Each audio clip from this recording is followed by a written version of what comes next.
tarde, 8h18. Vamos falar mais uma vez sobre a questão das queimadas e as implicações. Muitas vezes achamos que essas queimadas atingem apenas nós humanos e que causam prejuízos. Mais do que isso, elas também trazem muito transtorno para os nossos amiguinhos. Em casa, nossos pets também sofrem com as altas temperaturas, baixa umidade do ar e aquela fumaça toda, fuligem. Então a questão é como cuidar dos nossos pets nesse momento e garantir um bem-estar melhor para eles. Para isso, nós vamos falar agora com o Fabrício Mamed, veterinário, especialista em oftalmologia veterinária, que está com a gente para falar sobre essa questão aqui no estúdio do Tato Cidade. Fabrício, muito obrigado pela sua presença, é um prazer recebê-lo. Vamos lá, primeiro, para a gente dar o recado. É complicado para os bichinhos também, fumaça, fuligem, não somos nós apenas que sofremos com isso. É isso mesmo, a relação direta entre ser humano e veterinário é a mesma, né? Então, ou seja, os animaizinhos têm dificuldade respiratória, os mesmos problemas semelhantes, então baixa umidade relativa do ar, então isso gera para eles transtornos no respiratório, pele, sofre muito ressecamento, então a hidratação da pele e do pelo é importante para criar uma resistência. Então esses são os cenários principais. E os olhos ressecam demais, essa é a minha área. E aí precisa de um colírio?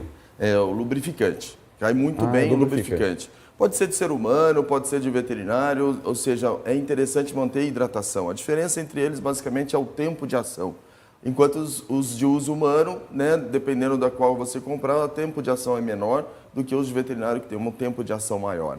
Então, nós temos a imagem aí do animalzinho sofrendo um desconforto. Exatamente, é uma situação. O que aconteceu com esse cachorrinho? Esse animalzinho estava sentindo desconforto, então o proprietário mandou a foto para mim, dizendo, olha o que está acontecendo. E aí, a hora que a gente identificou depois na avaliação, isso é na casa do cliente, né? Na avaliação, identificamos ressecamento desse olho por conta desse clima, o clima seco. Lubrificação fez com que ele, o ressecamento fez com que ele coçasse o olho e machucasse por causa do ressecamento. A gente já discutiu aqui com médicos a respeito do... Aí tem mais imagem de olhos. De questão de vírus que se proliferam muito nessa combinação de tempo seco e de baixa umidade relativa do ar. Os animais também são suscetíveis a isso? São, principalmente quando a gente fala de vírus, os gatos. Os gatos, particularmente, eles têm vários tipos de virose entre eles. Os cães é um pouco mais resistente para vírus, mas o gato sim sofre. Conjuntivite de origem viral. Então, muito semelhante ao ser humano. E aí, ele pega do outro bicho? Passa de um para o outro, exatamente. Nessa aproximação? Aproximação, é. O clima mais propício para vírus é na umidade, então, ou seja, na seca a gente não sofre tanto com isso, com a questão dos vírus, mas sim o ressecamento causa a contaminação bacteriana por causa da coceira do próprio animal. Doutor Fabrício, já é difícil para os pais fazerem com que as crianças tomem água. No caso dos nossos amiguinhos peludos aí, como oferecer água? Porque o bicho ali às vezes não quer, né? A gente sabe que ele precisa beber. Então, oferecer, né, ou seja, de forma espontânea, dando alguma coisa mais atrativa. Por exemplo, água de coco é uma atração. Água de coco? Eles gostam? Gostam bastante. Tomar cuidado porque é mais calórico do que a água normal, então, ou seja, tem os seus benefícios e malefícios. Então, agora forçar um pouco mais, oferecendo mesmo nele, no tigelinho, insistir um pouco mais para ele. Então, ou seja, tem a atração do gosto, mas também tem o forçar. Então, dependendo do nível aí, você precisa forçar com uma seringa mesmo, aplicar. E por falar em seringa, também usamos a limpeza da narina nessa época do ano. Então, ou seja, se o animalzinho tem um asma, sofre problemas respiratórios, a lavagem da narina também é interessante. Humano, né? Como no ser humano. Nós fizemos uma reportagem ontem, doutor Fabrício, eu gostaria que o senhor acompanhasse aqui, lá no bosque, sobre os cuidados com os animais. Lá, no caso, são os animais silvestres que são atingidos pelas queimadas, são levados e a equipe cuida desses bichinhos. Vamos acompanhar, depois a gente fala um pouco a respeito. Funcionários do Bosque Zoológico Fábio Barreto estão cuidando de animais feridos em decorrência dos incêndios na região de Ribeirão Preto. Este filhote de onça sussuarana, com menos de 30 dias, chegou na tarde de segunda-feira. Ele foi recebido pelo Zoológico de Guaíra, que prestou os primeiros atendimentos, nutriu e depois encaminhou aqui para o Cetras, Morro do São Bento. Chegou, está já estável, né, estabilizada lá no zoológico, com uma laceração na patinha da frente. Infelizmente, ela foi atropelada, fugindo do fogo. O estado inicial dela esperava cuidados, parecia um estado mais grave do que acabou se demonstrando durante a noite. É um paciente ainda que a gente considera em estado grave, mas felizmente já está apresentando sinais de recuperação, de apetite e de interesse alimentar. Isso é muito positivo para a gente. E já dá para mensurar mais ou menos qual que é o tempo de vida desse filhotinho? Olha, não tem nenhum dente. Provavelmente um animal que não passe de 30 dias. A gente estima entre 20 e 30 dias, até porque, segundo o relato do Zoológico de Guaíra, ele fez a abertura dos olhos ontem lá. Então, já é mais um indicativo de que é um animal muito novo. Agora, o filhotinho já tem até nome, né? Já tem nome. É para facilitar a organização nossa e até por uma questão de atenção a esses animais. E a gente batizou ele como Benedito, em homenagem ao Morro do São Bento, que é aqui o Cetras, onde ele está sendo atendido no momento. Esse daqui é um tamanduá mirim. O Pedro vai explicar para a gente. Pedro, quais as condições de saúde que esse tamanduá mirim chegou e como que ele está? A situação chegou com uma pneumonia aspirativa muito intensa, as vias aéreas extremamente comprometidas, queimadura em patas. Ele já passou pelo atendimento, já apresentou melhora clínica. Hoje, terça-feira, nós estamos colocando esse animal de alta clínica e vamos entrar com solicitação para o Estado para fazer a soltura, a reintrodução. Então, no caso, esse animal não vai nem passar pela quarentena, ele já vai ser direto reintegrado ao meio ambiente. Sim, a ideia é que ele já seja reintegrado diretamente. Lógico que ele passou por uma série de exames para isso e ele está apto hoje para voltar para a natureza. E tem um outro aqui que eu acho que ele está tirando um cochilo, mas é um macaco prego. Vou pedir para o Leonel mostrar na imagem e falar baixo para não acordar ele. Esse macaco prego também foi vítima dos incêndios, né, Pedro? Sim, esse foi um dos pacientes mais graves que nós recebemos. Desidratação extrema.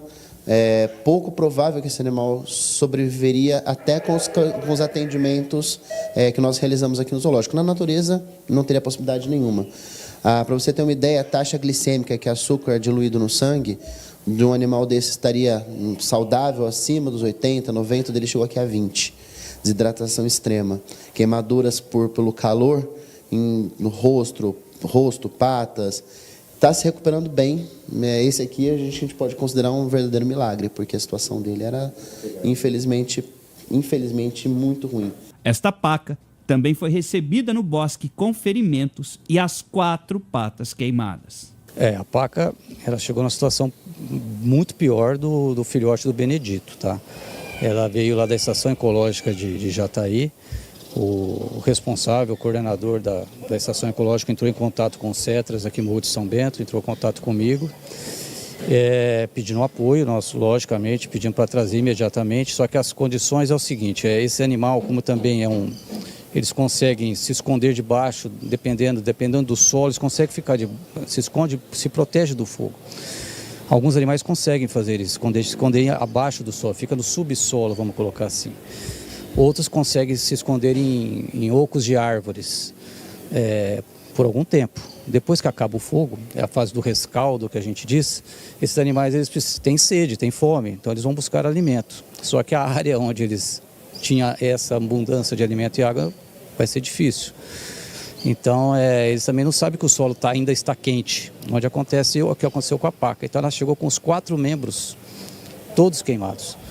Então, ela teve ela foi vítima do incêndio, que já tinha ocorrido o incêndio, vamos colocar assim, só que ela chegou com as patas queimadas. Alexandre, um aspecto interessante que você destacou também, nós conversávamos antes, que durante uma situação de incêndio, os animais, geralmente, eles não saem correndo para se livrar imediatamente. Ou eles tentam se esconder, ou eles acabam queimados.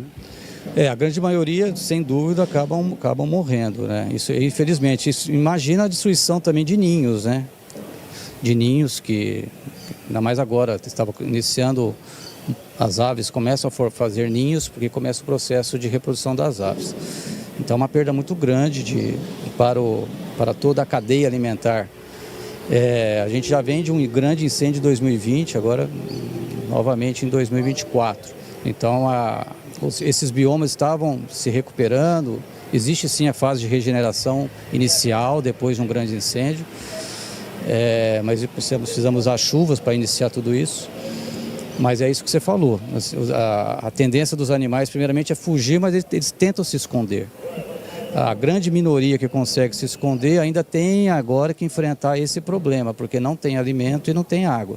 E eles acabam se queimando, porque ainda o solo, em alguns locais, tem aquela brasa, vamos colocar assim, onde eles acabam queimando esses membros. Pois é, como o próprio Alexandre explicou, o grande problema é que esses animais, eles podem ser feridos durante o incêndio, mas aqueles que conseguem se esconder, quando eles voltam, como foi toda destruída a área, eles já não têm o mesmo ambiente, principalmente alimento e também abrigo, o que acaba deixando os animais mais vulneráveis ainda. Eu volto ao estúdio. Ok, Éder, muito obrigado pelas informações. Doutor Fabrício, então acompanhamos ali que tudo se resume aos cuidados com os animais, no caso dos pets, evitando aqueles horários que são impróprios. Por exemplo, existem algumas espécies, e aí vai em direção a raças, vai em direção à sua área de oftalmologia, que são mais suscetíveis nesse período, né? O cítrus, por exemplo. Minha filha tem uma chamada Neve e ela está sempre preocupada ali em fazer a lubrificação do olho. Quantas vezes ao dia essa raça precisa ter esse cuidado? Beleza, Borda, é isso mesmo. Acho que o Shih Tzu é a raça que a gente mais atende dentro da oftalmologia veterinária. Devido à exposição e devido ao excesso de pelos, os pelos são muito longos, né? Então, assim, a lubrificação é bem-vinda no mínimo uma vez ao dia, mas se o animalzinho manifesta algum outro tipo de problema oftálmico, 2, 3, podendo chegar até 4 vezes. Então, seja, se o animal dorme de olho aberto à noite para dormir, de manhã cedo tem muita secreção nos olhos, opa, vale a pena usar mais vezes esse lubrificante. À noite, antes de dormir, e logo cedo, a hora que acorda, para manter o dia hidratado, o olho, né?